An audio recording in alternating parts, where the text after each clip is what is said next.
Alors là, on est sur une petite colline avec 6 hectares d'un seul tenant, donc, qui a une forte proportion de souches de carignan, qu'on voit ici d'ailleurs autour de nous, sur des schistes. Donc évidemment, Faugères, 100% schiste.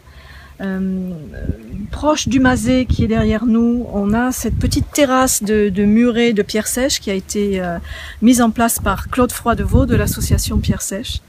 Et tout autour des vieilles souches qui ont été plantées, il y a Belle Lurette, et ce sont ces fameuses souches qui entrent dans la composition de la cuvée Belle Lurette justement. Assez rare hein, de voir sur une même parcelle de vigne des vieilles souches, des pieds qui ont été surgreffés, puisque c'est un travail que je suis en train de faire là depuis le printemps, et même des remplacements avec des plants toujours de carignan qui ont été replantés. Donc tout ça à la fois fait une belle nurserie et un paysage tout à fait inhabituel, je pense. D'autrefois, hein, on voit qu'elle a été complètement torturée, taillée pendant des années, des générations de vignerons bien avant moi.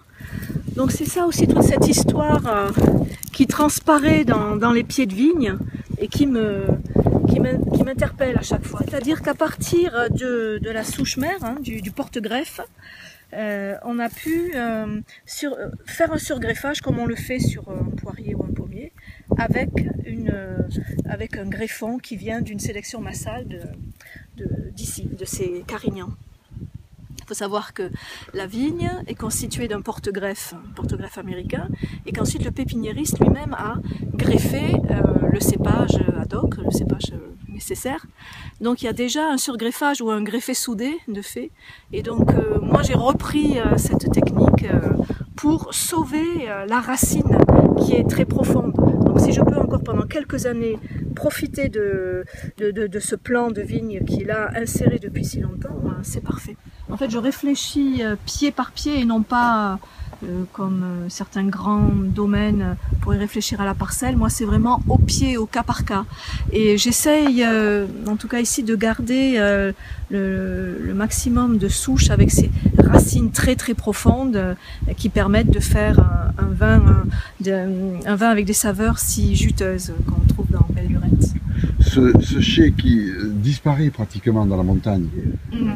En fait, bon, c'est un petit peu la première étape de mon projet, c'est-à-dire la première étape, c'est d'installer l'outil de travail au milieu des vignes, c'est d'être vraiment entouré de cette belle nature. Il y a d'autres projets petit à petit qui vont se mettre en place, d'autres étapes, certainement avec de l'onotourisme, la réception d'amateurs de vin qui viennent s'immiscer et faire une insertion dans le milieu, dans les vignes. Alors oui, quand on a décaissé, quand on a fait la construction du chai, on a décaissé sur à peu près 4 mètres, 4 mètres 50, oui 4 mètres 50, et ça nous a permis d'avoir une superbe coupe de schiste en grandeur nature.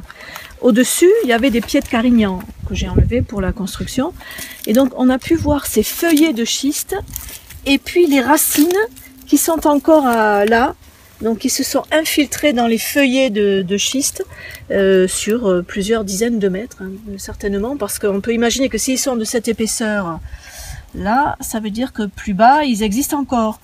Ça nous permet aussi de voir une belle illustration de la capacité des schistes à drainer, à être un terroir très drainant, c'est-à-dire quand il y a beaucoup de pluie, l'eau peut s'infiltrer dans ces feuillets.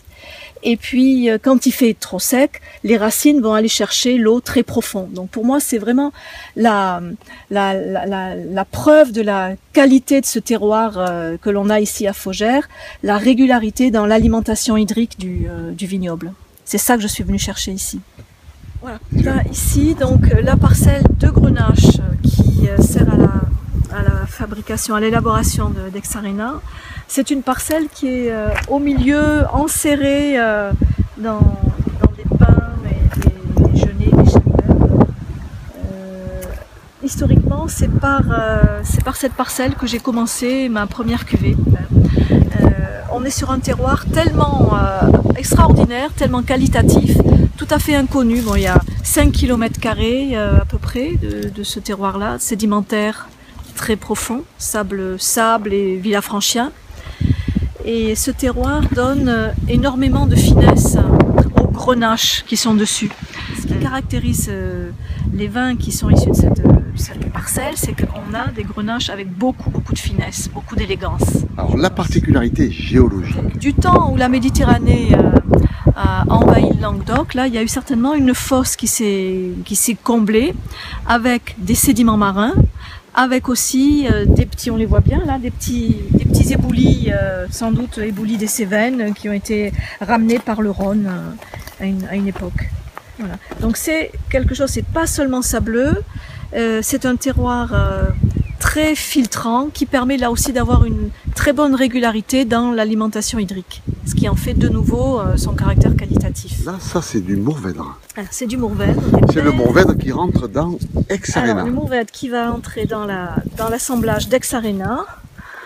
En toute petite quantité, là on a des Mourvèdres avec des rendements très faibles sur ce terroir sédimentaire très profond. C'est vraiment du sable, on voit.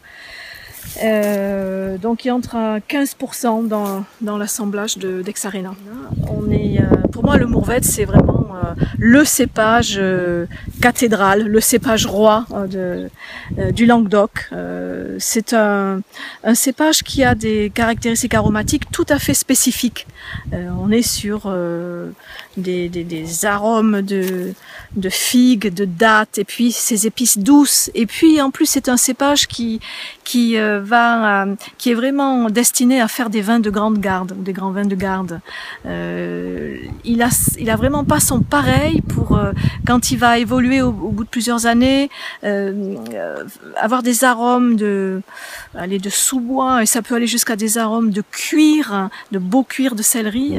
C'est quelque chose de très noble. À Brigitte, cette année 2015, nous fêtons les 30 ans de l'AOC Languedoc.